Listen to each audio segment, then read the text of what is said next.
1. Digital expert reveals tips to protect kids' mental health online. 2. Mobile phone, is your child addicted? Phone, social media and suicide risk. 1. Digital expert reveals tips to protect kids' mental health online.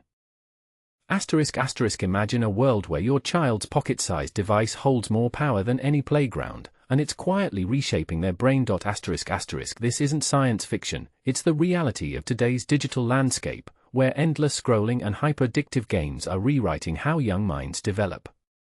But here's where it gets controversial: are parents unknowingly handing over the keys to a virtual casino designed to exploit their child's deepest psychological needs? Chris McKenna, founder of Protect Young Eyes, has spent years unraveling the tangled web of digital risks facing families. His warning? ***, smartphones aren't just toys, they're neurological landmines. ***, we assumed giving 14-year-olds unlimited access to the internet was risky, he admits, but we've now proven it physically alters developing brains. His research reveals a shocking truth: games like Minecraft, Fortnite, and Roblox aren't just harmless fun. They're engineered to trigger dopamine surges comparable to slot machines, trapping kids in cycles of compulsive use. Here's the part most parents miss: this isn't just about wasted hours. McKenna's studies show that excessive screen time rewires kids' emotional responses.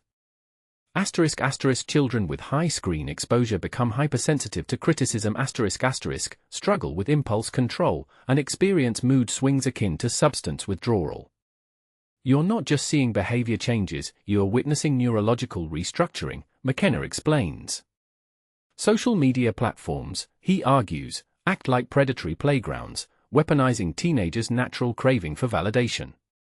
Every app teens obsess over targets their limbic system, the primal part screaming, "Am I loved?" It's no accident they can't look away. So what's the solution? McKenna rejects outright bans in favor of a slow-tech philosophy: ***, right device, right child, right moment. ***, but this approach raises eyebrows. Should a tech-savvy 12-year-old get a smartphone while their sibling waits until 16? It's not one-size-fits-all, McKenna insists. He urges parents to become ridiculously intentional, monitoring usage, initiating blunt conversations, and even inspecting devices regularly. And this is where many will disagree. ***, he argues underage children have no right to digital privacy. ***, since parents own every device. If you bought it, you inspect it. It's not spying, it's responsible parenting. Critics argue this borders on authoritarian control, but McKenna stands firm: would you hand your toddler a lit match just because they begged for it? Tech access demands the same caution. Yet questions linger: where's the line between protection and paranoia? Could over-monitoring damage trust? Share your thoughts: should parents embrace radical transparency, or does this strategy create new problems? Visit Protect Young Eyes to explore these debates further, and consider this: in a world where screens compete for your child's soul, are you ready to fight back? 2. Mobile phone, is your child addicted? Phone, social media and suicide risk. Alarming new study reveals digital addiction crisis among youth, and it's worse than we thought. A groundbreaking research study has uncovered a disturbing reality: nearly half of our young people are showing serious signs of mobile phone addiction, with potentially life-threatening consequences. In an extensive 6-year investigation tracking over 4,300 children starting from ages 9 to 10, researchers uncovered patterns that should concern every parent and educator. The findings paint a stark picture of digital dependency among today's youth, but here's where it gets really interesting: it's not just about phones. The study identified 3 distinct usage patterns: low addictive, high addictive, and increasing use trajectory.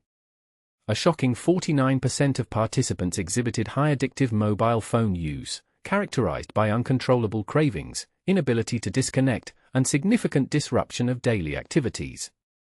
Video games weren't far behind, with over 40% showing similar addictive patterns, while social media addiction affected approximately 10% of participants. But here's the most concerning part: lead researcher Yunyu Xiao from Weill Cornell Medicine discovered that many young people who started with low usage gradually developed serious addiction-like behaviors over time. Even more alarming, those showing high or increasing addictive patterns with social media and mobile phones faced a 2 to 3 times higher risk of suicidal thoughts and behaviors compared to their low-use peers. The study revealed that by the end, 5% of participants reported suicidal behaviors, with 18% experiencing suicidal thoughts.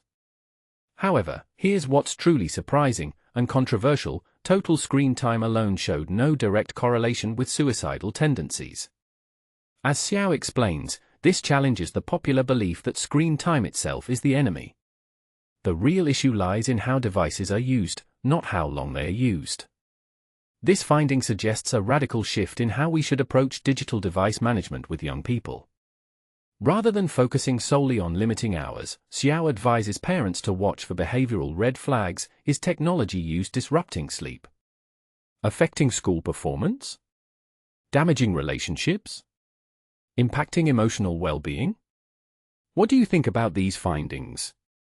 Are we being too alarmist about youth technology use, or not concerned enough? Share your thoughts on how we can better protect our young people while still embracing the digital